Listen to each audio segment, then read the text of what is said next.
Recently, I've been coaching several clients, one-on-one private coaching, with women who are detangling emotionally after divorce. They've all realized that trauma bonding is what kept them in their toxic marriage for well over a decade and some much longer. And now, even months or a year after their divorce, these women struggle with how they still feel controlled by their ex-husband, or at least fearful of him, or what he may do. Or even if he won't do anything at all, they're still controlled in some way in their mind and in their psyche by words he said to them in the past. So if this is you, I hope you'll join me for today's video as we discuss this together. Hi, I'm Jen Grice, author of the book You Can Survive Divorce. I'm a divorce mentor and empowerment coach guiding women to surviving and thriving after divorce. You can find out more about my ministry, my coaching, and my book at jengrice.com. So this is a tough topic, and although I've disconnected completely the emotional bond between my ex-husband and myself, I can't give a 3-step process in how I did it. There's no recipe or formula to follow. It's just taking one thing at a time and putting one foot in front of the other every day, day after day, month after month, until you finally realize that you have pulled off all the tentacles, as one of my clients called it, and totally have separated yourself physically, emotionally, and spiritually from your ex-husband.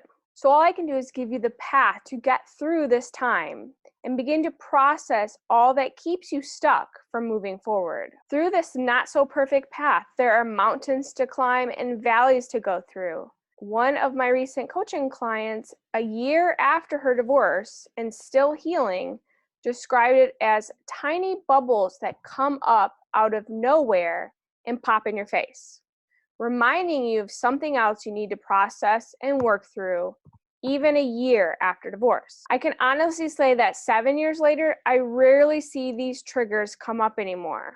I feel I've processed through all these tiny bubbles and understand why I get upset when someone treats me the very same way I was treated while I was married. That doesn't mean that things might not come up again someday, but I have a better understanding of why these things come up, what I experienced throughout my marriage, and how to handle them now. So let's get started by learning what is trauma bonding. A trauma bond is when you go through an intense emotional experience with someone, usually a toxic person, but not always, which keeps you emotionally bonded with that person. It's a shared experience or manipulation that keeps you hostage in the relationship. I talk about how it's hard to divorce a narcissist in another video, and I'll share a link above or below for that, sharing how their manipulation makes it hard to leave and divorce when you know you're in a toxic and probably abusive marriage. Be sure to check that out. There's also narcissistic trauma bonding, which starts at the beginning stage of the relationship. The attachment starts when you are preyed upon, love bombed into feeling intense emotions about the narcissist. You and he are soulmates, brought together by God to spend the rest of eternity together, and then become entangled through a marriage, a major purchase, or an unexpected pregnancy. Then a traumatic experience happens. It could be even just an intense fight, an intense makeup, you're both crying, hug, have sex. His adultery can be a trauma bond, or some other emotional dilemma causes you to feel bonded emotionally. If we can get through this together, we can get through anything. It's the mindset in this relationship. Whatever it was, maybe even repeated over and over, a form of the abuse cycle. You started to lose yourself to him, and the emotional lines between you and him became blurred. Boundaries were thrown out the window. You are one flesh.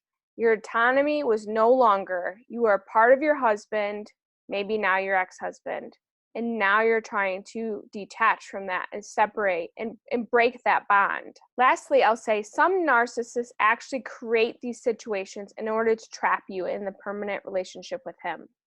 He wants you to be entangled. You are his supply. You're not to blame for this because he's a predator, and now you have to take ownership for how you're going to direct your life. This is the only way to heal. You have to clearly see the cycle of your entire marriage, the love bombing, the trauma bonding, the entrapment, and around again, until you were discarded for someone else or decided that you finally need to get off this emotional roller coaster. You say you've had enough, or even both, just like myself. Through the good times and the bad, you were in this narcissistic relationship cycle. The good times were not absent of his games and manipulation. They were actually part of it. He never stops the cycle. It's his normal, and it becomes your normal until you realize it's not normal. You have to do the work to realize it's not a healthy relationship. You need to know what healthy relationships look like so you compare it to what you had and to realize that that wasn't normal, and that now you're, after divorce, can live a life that is normal and emotionally healthy. So to wrap this up, what can you do to walk this path to healing after being married to a narcissist? Like I said, learn the difference between healthy and unhealthy relationships. Deal with the triggers or those tiny bubbles that come up as they do, and process through things. Talk them out with somebody else. Journal. Go to therapy. Whatever it takes to work through each and everything as they come up. And keep taking steps toward the life you deserve to live in peace and emotional health. Will it be easy or a quick recovery? They say it takes 1 year for every 3 years of marriage in a normal relationship to heal. I'm sure it takes much longer after dysfunctional, unhealthy, toxic, and abusive marriage. And give yourself at least 3 years of this day after day healing steps before you start to beat yourself up and say, I'm never going to heal. Because it does take time and you have to be patient. And I'll also add, don't you think you've been through enough abuse? Don't continue to abuse yourself just because abuse is your normal.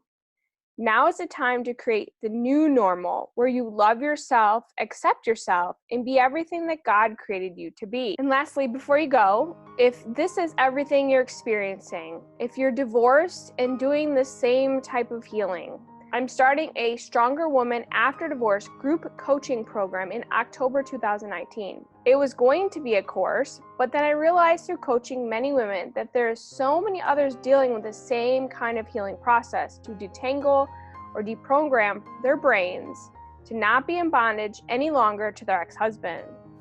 If you want to know more information about the program, see the description below or sign up for my emails at jengrice.com/signup, and I will be sending out that to all email subscribers as soon as I have it ready to go. I hope you were empowered in some way today towards healing. If you have any questions or would like to share your story, please do so in the comments below. I'm glad to have you along on this journey to healing. Be sure to subscribe and watch my other videos. I hope to see you in the next video. God bless.